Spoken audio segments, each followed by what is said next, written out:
أَلَمْ تَرَ أَنَّ اللَّهَ أَنزَلَ مِنَ السَّمَاءِ مَاءً فَأَخْرَجْنَا بِهِ ثَمَرَاتٍ مُخْتَلِفًا أَلْوَانُهَا وَمِنَ الْجِبَالِ جُدَدٌ بِيضٌ وَحُمْرٌ مُخْتَلِفٌ أَلْوَانُهَا وَغَرَابِيبُ سُودٌ۔ کیا تم دیکھتے نہیں ہو کہ اللہ آسمان سے پانی برساتا ہے اور پھر اس کے ذریعے سے ہم طرح طرح کے پھل نکال لاتے ہیں جن کے رنگ مختلف ہوتے ہیں۔ پہاڑوں میں بھی سفید، سرخ اور گہری سیاہ دھاریاں پائی جاتی ہیں جن کے رنگ مختلف ہوتے ہیں۔ وَمِنَ النَّاسِ وَالدَّوَابِّ وَالْأَنْعَامِ مُخْتَلِفٌ أَلْوَانُهُ كَذَلِكَ إِنَّمَا يَخْشَى اللَّهَ مِنْ عِبَادِهِ الْعُلَمَاءُ إِنَّ اللَّهَ عَزِيزٌ غَفُورٌ۔ اور اسی طرح انسانوں اور جانوروں اور مویشیوں کے رنگ بھی مختلف ہیں۔ حقیقت یہ ہے کہ اللہ کے بندوں میں سے صرف علم رکھنے والے لوگ ہی اس سے ڈرتے ہیں۔ بے شک اللہ زبردست اور درگزر فرمانے والا ہے۔ رنگ بھی مختلف ہیں۔ اس سے یہ سمجھانا مقصود ہے کہ خدا کی پیدا کردہ کائنات میں کہیں بھی یک رنگی و یکسانی نہیں ہے، ہر طرف تنوع ہی تنوع ہے۔ ایک ہی زمین اور ایک ہی پانی سے طرح طرح کے درخت نکل رہے ہیں، اور ایک درخت کے 2 پھل تک اپنے رنگ، جسامت اور مزے میں یکساں نہیں ہیں۔ ایک ہی پہاڑ کو دیکھو تو اس میں کئی رنگ تمہیں نظر آئیں گے، اور اس کے مختلف حصوں کی مادی ترکیب میں بڑا فرق پایا جائے گا۔ انسانوں اور جانوروں میں ایک ماں باپ کے 2 بچے تک یکساں نہ ملیں گے۔ اس کائنات میں اگر کوئی مزاجوں اور طبیعتوں اور ذہنیتوں کی یکسانی ڈھونڈے اور وہ اختلافات دیکھ کر گھبرا اٹھے جن کی طرف پہلے آیات نمبر 19 تا 22 میں اشارہ کیا گیا ہے، تو یہ اس کے اپنے فہم کی کوتاہی ہے۔ یہی تنوع اور اختلاف تو پتہ دے رہا ہے کہ اس کائنات کو کسی زبردست حکیم نے بے شمار حکمتوں کے ساتھ پیدا کیا ہے، اور اس کا بنانے والا کوئی بے نظیر خلاق اور بے مثل صناع ہے جو ہر چیز کا کوئی ایک ہی نمونہ لے کر نہیں بیٹھ گیا ہے، بلکہ اس کے پاس ہر شے کے لیے نئے سے نئے ڈیزائن اور بے حد و حساب ڈیزائن ہیں۔ پھر خاص طور پر انسانی طبائع اور اذہان کے اختلاف پر کوئی شخص غور کرے تو اسے معلوم ہو سکتا ہے کہ یہ کوئی اتفاقی حادثہ نہیں ہے، بلکہ در حقیقت حکمت تخلیق کا شاہکار ہے۔ اگر تمام انسان پیدائشی طور پر اپنی افتاد طبع اور اپنی خواہشات، جذبات، میلانات اور طرز فکر کے لحاظ سے یکساں بنا دیے جاتے اور کسی اختلاف کی کوئی گنجائش نہ رکھی جاتی تو دنیا میں انسان کی قسم کی ایک نئی مخلوق پیدا کرنا ہی سرے سے لاحاصل ہو جاتا۔ خالق نے جب اس زمین پر ایک ذمہ دار مخلوق اور اختیارات کے حامل مخلوق وجود میں لانے کا فیصلہ کیا تو اس فیصلے کی نوعیت کا لازمی تقاضا یہی تھا کہ اس کی ساخت میں ہر قسم کے اختلافات کی گنجائش رکھی جاتی۔ یہ چیز اس بات کی سب سے بڑی شہادت ہے کہ انسان کسی اتفاقی حادثے کا نتیجہ نہیں ہے، بلکہ ایک عظیم الشان حکیمانہ منصوبے کا نتیجہ ہے، اور ظاہر ہے کہ حکیمانہ منصوبہ جہاں بھی پایا جائے گا وہاں لازماً اس کے پیچھے ایک حکیم ہستی کار فرما ہوگی۔ حکیم کے بغیر حکمت کا وجود صرف ایک احمق ہی فرض کر سکتا ہے۔ اس سے ڈرتے ہیں، یعنی جو شخص اللہ کی صفات سے جتنا زیادہ ناواقف ہوگا وہ اس سے اتنا ہی بے خوف ہوگا، اور اس کے برعکس جس شخص کو اللہ کی قدرت، اس کے علم، اس کی حکمت، اس کی قہاری و جباری اور اس کی دوسری صفات کی جتنی معرفت حاصل ہوگی اتنا ہی وہ اس کی نافرمانی سے خوف کھائے گا۔ پس در حقیقت اس آیت میں علم سے مراد فلسفہ و سائنس اور تاریخ و ریاضی وغیرہ درسی علوم نہیں ہیں، بلکہ صفات الہی کا علم ہے، قطع نظر اس سے کہ آدمی خواندہ ہو یا ناخواندہ۔ جو شخص خدا سے بے خوف ہے وہ علامہ دہر بھی ہو تو اس علم کے لحاظ سے جاہل محض ہے، اور جو شخص خدا کی صفات کو جانتا ہے اور اس کی خشیت اپنے دل میں رکھتا ہے وہ ان پڑھ بھی ہو تو ذی علم ہے۔ اسی سلسلے میں یہ بات بھی جان لینی چاہیے کہ اس آیت میں لفظ علماء سے وہ اصطلاحی علماء بھی مراد نہیں ہیں جو قرآن و حدیث اور فقہ و کلام کا علم رکھنے کی بنا پر علماء دین کہے جاتے ہیں۔ وہ اس آیت کے مصداق صرف اسی صورت میں ہوں گے جبکہ ان کے اندر خدا ترسی موجود ہو۔ یہی بات حضرت عبداللہ ابن مسعود رضی اللہ عنہ نے فرمائی ہے کہ لیس العلم عن کثرت الحدیث ولکن العلم عن کثرت الخشیہ، یعنی علم کثرت حدیث کی بنا پر نہیں ہے بلکہ خوف خدا کی کثرت کے لحاظ سے ہے، اور یہی بات حضرت حسن بصری رحمۃ اللہ علیہ نے فرمائی ہے کہ العالم من خشی الرحمن بالغیب ورغب فیما رغب اللہ فیہ وزہد فیما سخط اللہ فیہ، یعنی عالم وہ ہے جو اللہ سے بے دیکھے ڈرے، جو کچھ اللہ کو پسند ہے اس کی طرف وہ راغب ہو، اور جس چیز سے اللہ ناراض ہے اس سے وہ کوئی دلچسپی نہ رکھے۔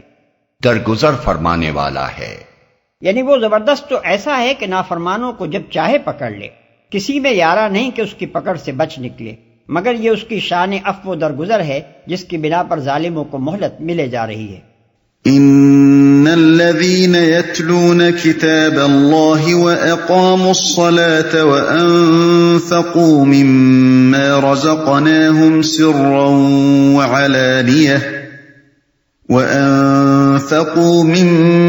رزقناهم سرا وعلانية يرجون تجارة لن تبور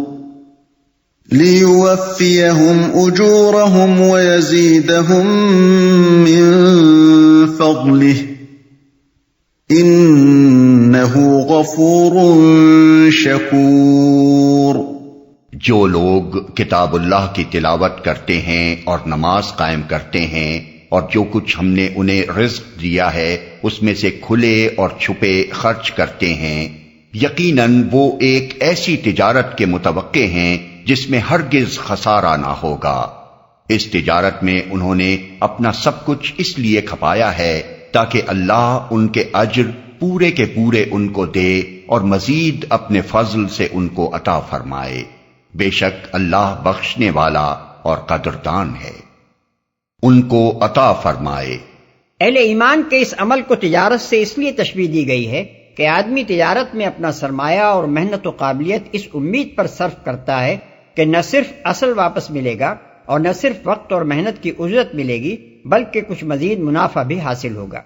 اسی طرح ایک مومن بھی خدا کی فرما برداری میں، اس کی بندگی و عبادت میں اور اس کے دین کی خاطر جد و جہد میں اپنا مال، اپنے اوقات، اپنی محنتیں اور قابلیتیں اس امید پر کھپا دیتا ہے کہ نہ صرف ان سب کا پورا پورا اجر ملے گا بلکہ اللہ اپنے فضل سے مزید بہت کچھ عنایت فرمائے گا۔ مگر دونوں تجارتوں میں فرق، اور بہت بڑا فرق اس بنا پر ہے کہ دنیاوی تجارت میں محض نفع ہی کی امید نہیں ہوتی، گھاٹے اور دیوالے تک کا خطرہ بھی ہوتا ہے، بخلاف اس کے جو تجارت ایک مخلص بندہ اپنے خدا کے ساتھ کرتا ہے اس میں کسی خسارے کا اندیشہ نہیں۔ قدردان ہے، یعنی مخلص اہل ایمان کے ساتھ اللہ تعالیٰ کا معاملہ اس تنگ دل آقا کا سا نہیں ہے جو بات بات پر گرفت کرتا ہو اور ایک ذرا سی خطا پر اپنے ملازم کی ساری خدمتوں اور وفاداریوں پر پانی پھیر دیتا ہو۔ وہ فیاض اور کریم آقا ہے، جو بندہ اس کا وفادار ہو اس کی خطاؤں پر چشم پوشی سے کام لیتا ہے اور جو کچھ بھی خدمت اس سے بنائی ہو اس کی قدر فرماتا ہے۔ والذی اوحینا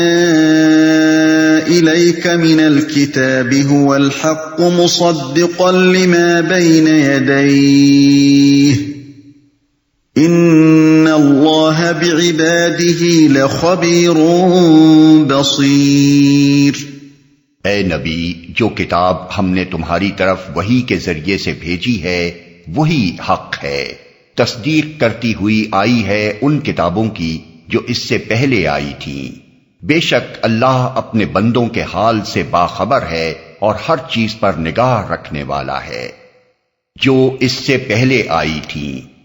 مطلب یہ ہے کہ وہ کوئی نرالی بات نہیں پیش کر رہی ہے جو پچھلے انبیاء کی لائی ہوئی تعلیمات کے خلاف ہو، بلکہ اسی ازلی و ابدی حق کو پیش کر رہی ہے جو ہمیشہ سے تمام انبیاء پیش کرتے چلے آ رہے ہیں۔ ہر چیز پر نگاہ رکھنے والا ہے۔ اللہ کی ان صفات کو یہاں بیان کرنے کا مقصود اس حقیقت پر متنبع کرنا ہے کہ بندوں کے لیے خیر کس چیز میں ہے اور ان کی ہدایت و رہنمائی کے لیے کیا اصول موضوع ہیں اور کون سے ضابطے ٹھیک ٹھیک ان کی مصلحت کے مطابق ہیں۔ ان امور کو اللہ کے سوا کوئی نہیں جان سکتا، کیونکہ بندوں کی فطرت اور اس کے تقاضوں سے وہی باخبر ہے اور ان کے حقیقی مسالے پر وہی نگاہ رکھتا ہے۔ بندے خود اپنے آپ کو اتنا نہیں جانتے جتنا ان کا خالق ان کو جانتا ہے، اس لیے حق وہی ہے اور وہی ہو سکتا ہے جو اس نے وحی کے ذریعے سے بتا دیا ہے۔ ثم أورثنا الكتاب الذين اصطفينا من عبادنا فمنهم ظالم لنفسه ومنهم مقتصد وَمِنْهُمْ مُقْتَصِدٌ وَمِنْهُمْ سَابِقٌ بِالْخَيْرَاتِ بِإِذْنِ اللَّهِ ذَلِكَ هُوَ الْفَضْلُ الْكَبِيرُ۔ پھر ہم نے اس کتاب کا وارث بنا دیا ان لوگوں کو جنہیں ہم نے اس وراثت کے لیے اپنے بندوں میں سے چن لیا۔ اب کوئی تو ان میں سے اپنے نفس پر ظلم کرنے والا ہے اور کوئی بیچ کی راس ہے اور کوئی اللہ کے اذن سے نیکیوں میں سبقت کرنے والا ہے۔ یہی بہت بڑا فضل ہے۔ اپنے بندوں میں سے چن لیا، مراد ہیں مسلمان جو پوری نوع انسانی میں سے چھانٹ کر نکالے گئے ہیں تاکہ وہ کتاب اللہ کے وارث ہوں اور محمد صلی اللہ علیہ وسلم کے بعد اسے لے کر اٹھیں۔ اگرچہ کتاب پیش تو کی گئی ہے سارے انسانوں کے سامنے، مگر جنہوں نے آگے بڑھ کر اسے قبول کر لیا وہی اس شرف کے لیے منتخب کر لیے گئے کہ قرآن جیسی عظیم کتاب کے وارث اور محمد عربی صلی اللہ علیہ وسلم جیسے رسول عظیم کی تعلیم و ہدایت کے امین بنے۔ یہی بہت بڑا فضل ہے۔ یعنی یہ مسلمان سب کے سب ایک ہی طرح کے نہیں ہیں، بلکہ یہ 3 طبقوں میں تقسیم ہو گئے ہیں۔ 1، اپنے نفس پر ظلم کرنے والے، یہ وہ لوگ ہیں جو قرآن کو سچے دل سے اللہ کی کتاب اور محمد صلی اللہ علیہ وسلم کو ایمانداری کے ساتھ اللہ کا رسول تو مانتے ہیں، مگر عملاً کتاب اللہ اور سنت رسول اللہ کی پیروی کا حق ادا نہیں کرتے۔ مومن ہیں مگر گناہ گار ہیں، مجرم ہیں مگر باغی نہیں ہیں، ضعیف الایمان ہیں مگر منافق اور دل و دماغ سے کافر نہیں ہیں۔ اسی لیے ان کو ظالم لنفسہ ہی ہونے کے باوجود وارثین کتاب میں داخل اور خدا کے چنے ہوئے بندوں میں شامل کیا گیا ہے، ورنہ ظاہر ہے کہ باغیوں اور منافقوں اور قلب و ذہن کے کافروں پر ان اوصاف کا اطلاق نہیں ہو سکتا۔ تینوں درجات میں سے اس درجے کے اہل ایمان کا ذکر سب سے پہلے اس لیے کیا گیا ہے کہ تعداد کے لحاظ سے امت میں کثرت انہی کی ہے۔ 2، بیچ کی راس، یہ وہ لوگ ہیں جو اس وراثت کا حق کم و بیش ادا تو کرتے ہیں مگر پوری طرح نہیں کرتے، فرما بردار بھی ہیں اور خطا کار بھی۔ اپنے نفس کو بالکل بے لگام تو انہوں نے نہیں چھوڑ دیا ہے، بلکہ اسے خدا کا مطیع بنانے کی اپنی حد تک کوشش کرتے ہیں، لیکن کبھی یہ اس کی باغیں ڈھیلی بھی چھوڑ دیتے ہیں اور گناہوں میں مبتلا ہو جاتے ہیں۔ اس طرح ان کی زندگی اچھے اور برے دونوں طرح کے اعمال کا مجموعہ بن جاتی ہے۔ یہ تعداد میں پہلے گروہ سے کم اور تیسرے گروہ سے زیادہ ہیں، اس لیے ان کو دوسرے نمبر پر رکھا گیا ہے۔ 3، نیکیوں میں سبقت کرنے والے، یہ وارثین کتاب میں صف اول کے لوگ ہیں، یہی دراصل اس وراثت کا حق ادا کرنے والے ہیں۔ یہ اتباع کتاب و سنت میں بھی پیش ہیں، خدا کا پیغام اس کے بندوں تک پہنچانے میں بھی پیش، دین حق کی خاطر قربانیاں کرنے میں بھی پیش اور بھلائی کے ہر کام میں پیش۔ یہ دانستہ معصیت کرنے والے نہیں ہیں، اور نادانستہ کوئی گناہ سرزد ہو جائے تو اس پر متنبہ ہوتے ہی ان کی پیشانیاں شرم سے عرقآلود ہو جاتی ہیں۔ ان کی تعداد امت میں پہلے دونوں گروہوں سے کم ہے، اس لیے ان کا آخر میں ذکر کیا گیا ہے، اگرچہ وراثت کا حق ادا کرنے کے معاملے میں ان کو اولیت کا شرف حاصل ہے۔ یہی بہت بڑا فضل ہے۔ اس فقرے کا تعلق اگر قریب ترین فقرے سے مانا جائے تو اس کا مطلب یہ ہوگا کہ نیکیوں میں سبقت کرنا ہی بڑا فضل ہے، اور جو لوگ ایسے ہیں وہ امت مسلمہ میں سب سے افضل ہیں۔ اور اس فقرے کا تعلق پہلے فقرے سے مانا جائے تو مطلب یہ ہوگا کہ کتاب اللہ کا وارث ہونا اور اس وراثت کے لیے چن لیا جانا بڑا فضل ہے، اور خدا کے تمام بندوں میں وہ بندے سب سے افضل ہیں جو قرآن اور محمد صلی اللہ علیہ وسلم پر ایمان لا کر اس انتخاب میں کامیاب ہو گئے ہیں۔ جنات عدن يدخلونها يحلون فيها من أساور من ذهب ولؤلؤا ولباسهم فيها حرير وقالوا الحمد لله الذي أذهب عنا الحزن إن ربنا لغفور شكور الذي أحلنا دار المقامة من فضله لا يمسنا فيها نصب ولا يمسنا فيها لغوب۔ ہمیشہ رہنے والی جنتیں ہیں جن میں یہ لوگ داخل ہوں گے، وہاں انہیں سونے کے کنگنوں اور موتیوں سے آراستہ کیا جائے گا، وہاں ان کا لباس ریشم ہوگا، اور وہ کہیں گے کہ شکر ہے اس خدا کا جس نے ہم سے غم دور کر دیا، یقیناً ہمارا رب معاف کرنے والا اور قدر فرمانے والا ہے، جس نے ہمیں اپنے فضل سے ابدی قیام کی جگہ ٹھہرا دیا۔ اب یہاں نہ ہمیں کوئی مشقت پیش آتی ہے اور نہ تکان لاحق ہوتی ہے۔ جن میں یہ لوگ داخل ہوں گے۔ مفسرین میں سے ایک گروہ اس بات کا قائل ہے کہ اس فقرے کا تعلق قریب ترین دونوں فقروں سے ہے، یعنی نیکیوں پر سبقت کرنے والے ہی بڑی فضیلت رکھتے ہیں اور وہی ان جنتوں میں داخل ہوں گے۔ رہے پہلے دو گروہ تو ان کے بارے میں سکوت فرمایا گیا ہے تاکہ وہ اپنے انجام کے معاملے میں فکر مند ہوں اور اپنی موجودہ حالت سے نکل کر آگے بڑھنے کی کوشش کریں۔ اس رائے کو علامہ زمخشری نے بڑے زور کے ساتھ بیان کیا ہے اور امام رازی رحمۃ اللہ علیہ نے اس کی تائید کی ہے، لیکن مفسرین کی اکثریت یہ کہتی ہے کہ اس کا تعلق اوپر کی پوری عبارت سے ہے،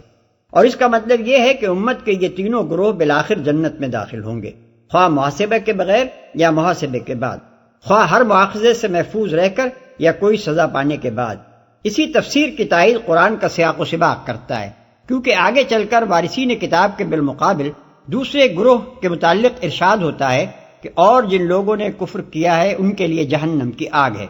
اس سے معلوم ہوا کہ جن لوگوں نے اس کتاب کو مان لیا ہے ان کے لیے جنت ہے، اور جنہوں نے اس پر ایمان لانے سے انکار کیا ہے ان کے لیے جہنم۔ پھر اسی کی تائید نبی صلی اللہ علیہ وسلم کی وہ حدیث کرتی ہے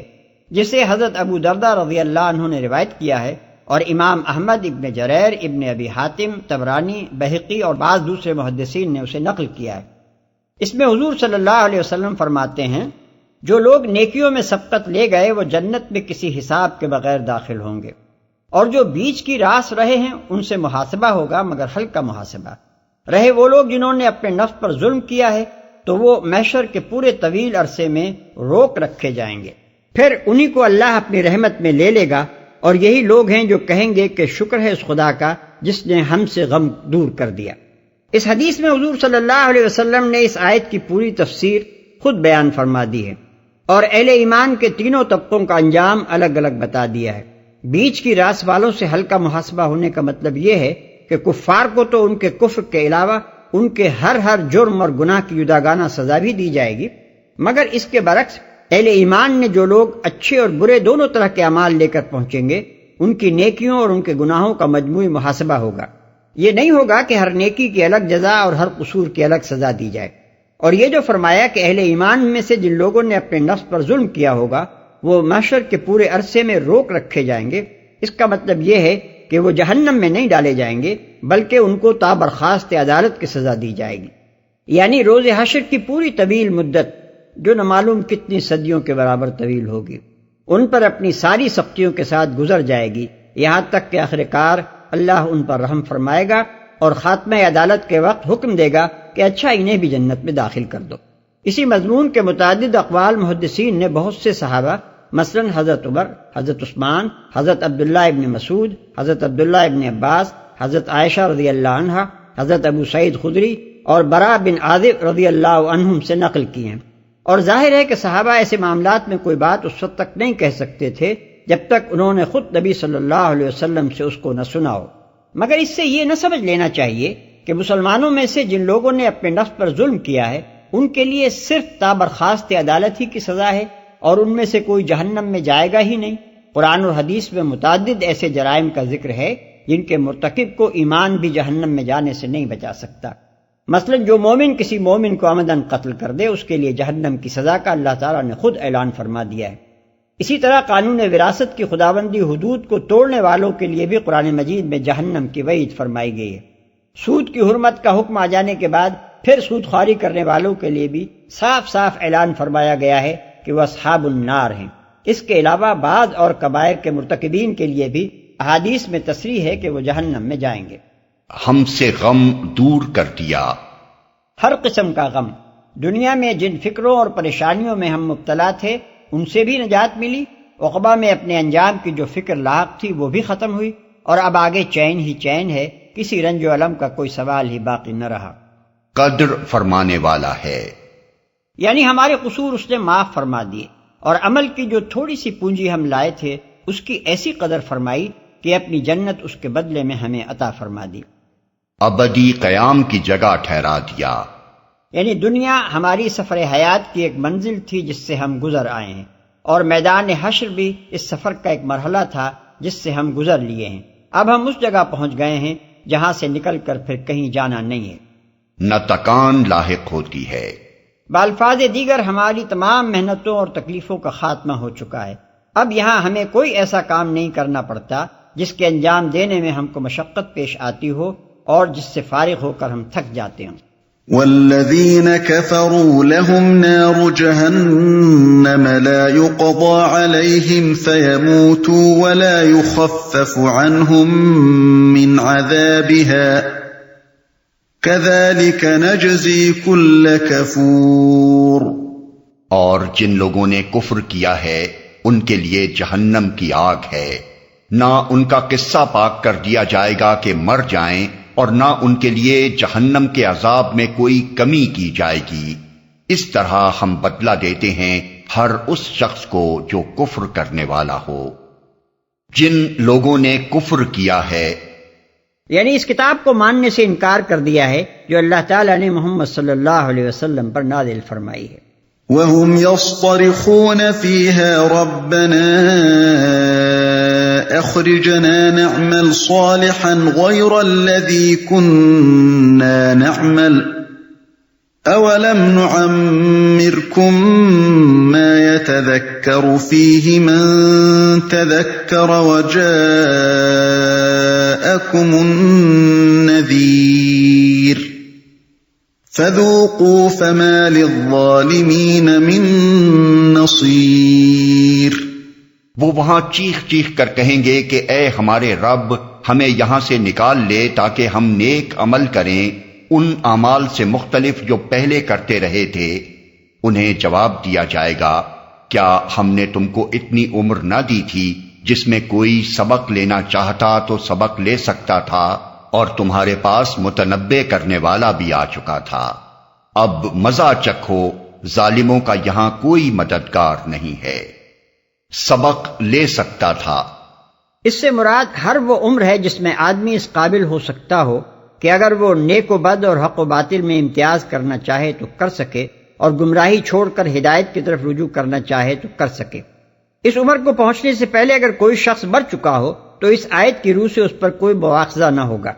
البتہ جو اس عمر کو پہنچ چکا ہو وہ اپنے عمل کے لیے لازماً جواب دہ قرار پائے گا، اور پھر اس عمر کے شروع ہو جانے کے بعد جتنی مدت بھی وہ زندہ رہے اور سنبھل کر راہ راست پر آنے کے جتنے مواقع بھی اسے ملتے چلے جائیں، اتنی ہی اس کی ذمہ داری شدید تر ہوتی چلی جائے گی، یہاں تک کہ جو شخص بڑھاپے کو پہنچ کر بھی سیدھا نہ ہو اس کے لیے کسی عذر کی گنجائش باقی نہ رہے گی۔ یہی بات ہے جو ایک حدیث میں حضرت ابو ہریرہ رضی اللہ تعالی عنہ اور حضرت سعد بن سعد ساعدی رضی اللہ عنہ نے نبی صلی اللہ علیہ وسلم سے نقل فرمائی ہے کہ جو شخص کم عمر پائے اس کے لیے تو عذر کا موقع ہے، مگر 60 سال اور اس سے اوپر عمر پانے والے کے لیے کوئی عذر نہیں ہے۔ بخاری، احمد، نسائی، ابن جریر اور ابن ابی حاتم وغیرہ۔